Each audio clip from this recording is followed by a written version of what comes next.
Então vamos ver aqui agora uma outra classe ainda de problemas, que são os problemas chamados indecidíveis. O exemplo que nós vamos pegar aqui é um problema conhecido como da correspondência de Post. O Emil Post foi um matemático americano que ele propôs um problema que pode ser formulado assim. Você tem tipos de dominós. Um tipo é caracterizado por um string na parte de cima, outro string na parte de baixo. Você tem um estoque ilimitado de dominós de cada tipo. Né? E o que significa um tipo? Exatamente ter o mesmo string em cima, o mesmo string embaixo, o mesmo par de strings. Tá bom? Então aqui o tipo 1, todos do tipo 1 tem 1, 0, 0 em cima e 1 embaixo. Do tipo 2, todos têm 0 em cima e 1, 0, 0 embaixo. Do tipo 3, todos 1 em cima, 0, 0 embaixo. Então você tem um estoque ilimitado. Então, o problema do Post é você ir pegando um dominó do tipo que você quiser. Pega um do tipo 1, outro do tipo 2, mais um do tipo 2, volta para o tipo 1, depois um do tipo 3. Você vai montando, pondo os seus dominós assim em sequência e verificando se a sequência formada pelas partes de cima é igual à sequência formada pelas partes de baixo. Se você encontrar isso, você terá encontrado uma solução. Tá? Assim, você tem esses três tipos aqui de dominós. Tá? Eu pego um do tipo 1, um do tipo 3, outro do tipo 1, outro ainda do tipo 1, um do tipo 3, um do tipo 2 e o outro finalmente do tipo 2, bom, eu encontrei uma solução. Se vocês olharem aqui, vamos olhar a parte de cima aqui, ó, tá? 1, 0, 0, 1, 1, 0, 0, 1, 0, 0, 1, 0, 0, 1, 0, 0. Ok? Você tem essa sequência aqui formada na parte de cima. E embaixo também é a mesma coisa. 1, 0, 0, 1, 1, 0, 0, 1, 0, 0, 1, 0, 0. Ok? Entenderam o problema aqui? Então o problema é esse. Qual que é o nosso algoritmo, força bruta? Bom, nós vamos começar pelas sequências menores. Vamos ver assim. Primeiro, todas as sequências com um único dominó. Tem alguma que já é uma solução? Pode ter, gente, porque alguém pode propor um problema lá com um tipo de dominó que tem a mesma sequência em cima e embaixo. Então, um único dominó já seria a solução. Bom, mas se não tiver? Se não tiver, vamos testar com 2 dominós. Se não tiver, vamos testar com 3. Se não tiver, com 4, com 5, bom, e assim por diante. Tá bom? Até encontrar uma solução. Para a gente gerar sequências de dominós aqui, bom, gente, aqui, ó, para n igual a 1, uma sequência que a gente abre colchete, tipo de dominó, fecha colchete. Tá? Então, aqui é uma sequência formada só por um dominó do tipo 1, aqui por um do tipo 2, aqui do tipo 3. Para n igual a 2, bom, aqui estão as sequências que começam pelo 1, tá?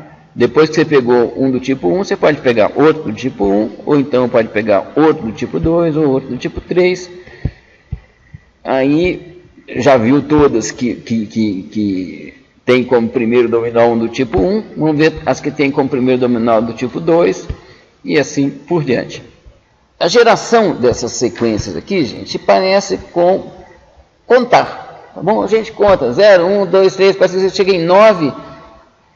A gente está com uma sequência de 1 algarismo, a gente tem que passar por uma sequência de 2 algarismos.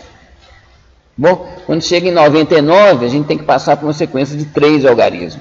Bom, então aqui a gente está fazendo a mesma coisa, só que não existe o zero.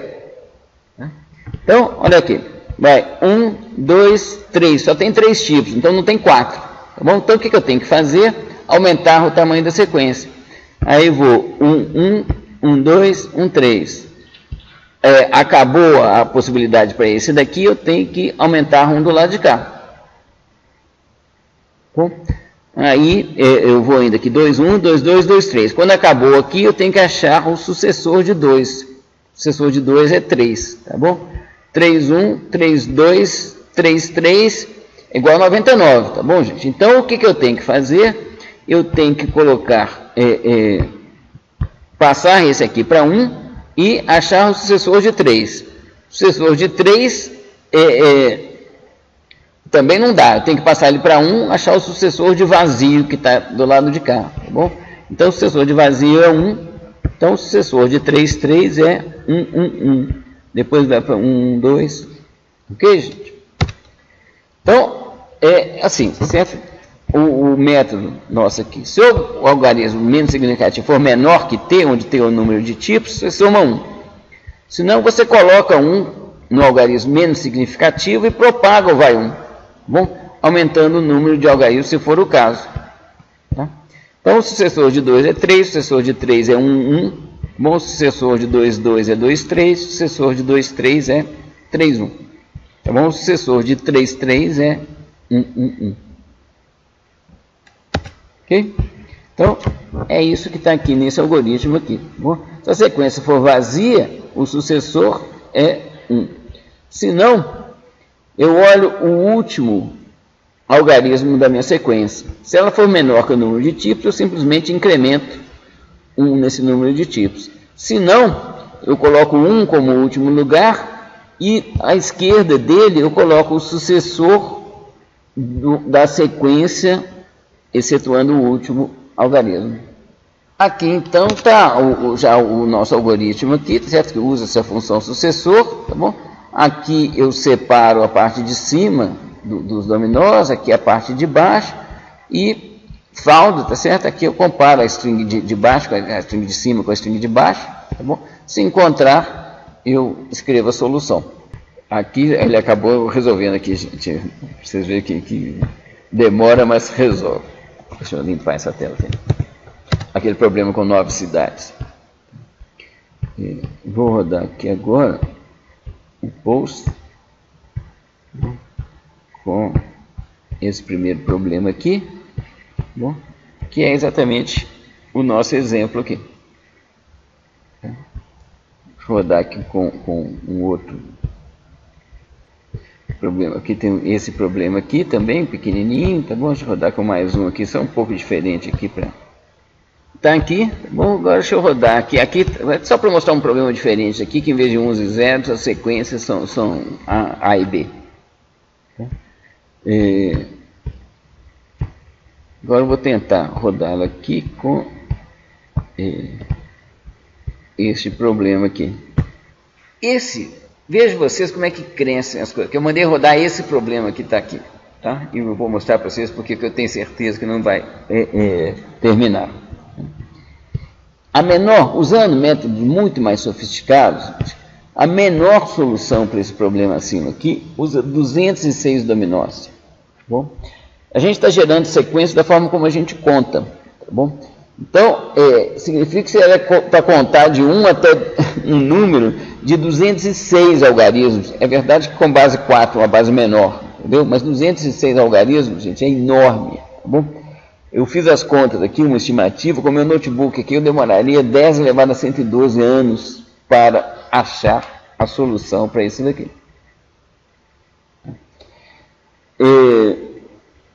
É ruim? Pois pode ser bem pior, tá bom? Esse probleminha aqui, com 3 tipos de dominó, ninguém sabe se ele tem ou não tem solução. Você não consegue provar que não tem solução, tá bom? E não consegue também encontrar uma solução. O pessoal já tentou e ninguém sabe se tem ou se não tem solução. O problema de posto, ele pertence a uma classe de problemas que são chamados indecidíveis. Porque enquanto o espaço de busca no problema do caixeiro divergente cresce muito quando você aumenta o número de cidades, bom, para o problema do post, o que acontece? Ele cresce muito no caixeiro divergente também, mas é finito. Bom, pode crescer, digamos, para o caso pior, né? Com n fatorial. Cresce com n fatorial, tá bom? Mas é n fatorial, é um número finito. Para o problema do post, quando é que ele para? Certo? Ou seja, se você não encontrou nenhuma solução com 7 dominós, você pode contar com 8. Então tá, tenta todos com 8. Não encontrou? Quem sabe existe uma com 9. Bom, ou seja, você nunca esgota, sempre tem você tem um espaço de busca ilimitado. Você sempre pode buscar soluções com mais dominós. Okay? Vamos ver aqui mais um problema indecidível aqui, que é importante vocês conhecerem também, que é o problema da parada.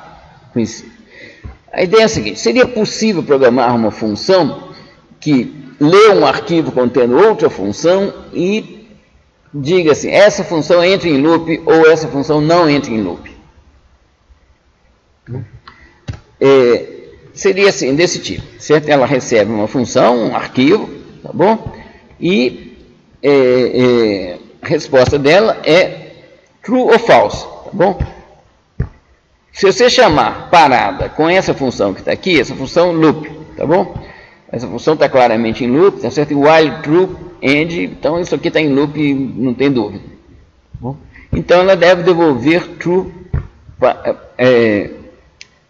deve devolver false, tá certo? Porque a função loop não para. Bom, para essa outra função aqui, tá bom? Soma 1, que garantidamente para, tá certo? S igual a x mais 1, tá bom? Ela deve retornar true, porque ela para. Ok? Então é essa a especificação do que a gente quer da nossa função. Vamos considerar agora que se a gente dispusesse dessa função, a gente poderia construir essa outra aqui. Tá? Loop se parar, certo? Ela é um contrário, certo? Ela recebe uma função. Se essa função parar, ela entra em loop. Se essa função que ela recebeu como parâmetro. Se essa função não parar, ela termina. Bom? Então, gente, o que é loop se parar da nossa função em loop? Tá bom? Ele termina. Termina porque a função parada aqui vai retornar false, quando receber loop.sci, tá bom? E, portanto, esse loop aqui vai terminar. Se você chamar a soma 1.sci, tá certo? A parada de f vai retornar true, então a função loop se parar estará em loop. Okay? Bom, então está aqui a nossa função, tá certo? O que acontece se a gente chamar parada passando como parâmetro essa loop se parar? Bom, se parada de loop se parar retornar false, bom, dizendo assim, ou seja, a minha função, que é esperta, consegue analisar outras funções, tá certo? Ela retornou false, dizendo que loop se parar não para.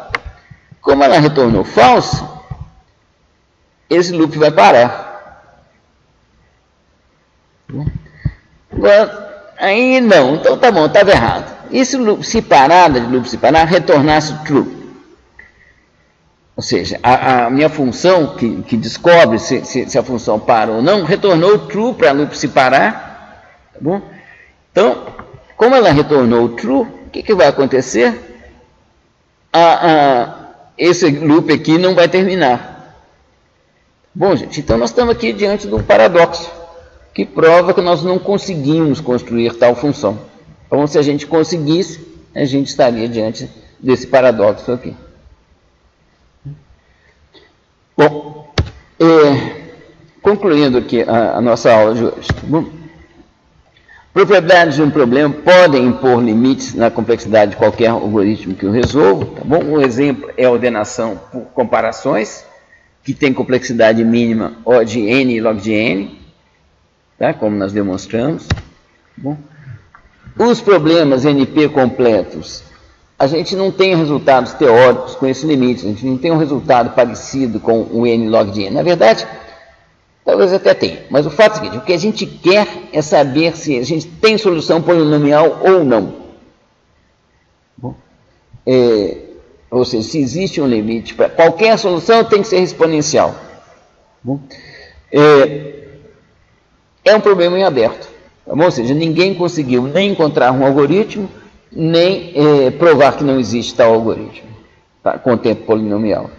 Bom, e problemas indecidíveis, certo? Eles têm como resultado a não existência de nenhum algoritmo que garantidamente encontre uma solução para qualquer uma de suas instâncias. Bom, E, na realidade, o termo algoritmo, gente, ele é empregado para artefatos que resolvam efetivamente um problema. Tá bom? Então, aquilo que a gente apresentou aqui para o problema da correspondência de post não pode ser chamado de um algoritmo, não. Certo? Ele é uma função Scilab. Certo? Mas não chega a ser um algoritmo. Um algoritmo é uma coisa que garantidamente resolve alguma coisa. Bom, enfim, existem problemas que impõem alguns limites, alguns desses problemas a gente conhece, certo? Existe um problema, uma classe de problemas de enorme aplicação prática, que a gente não conhece direito esses limites e não conhece algoritmo eficiente para resolvê-los. Bom, e existem problemas indecidíveis. Ok, gente? É isso a nossa aula de hoje. Obrigado.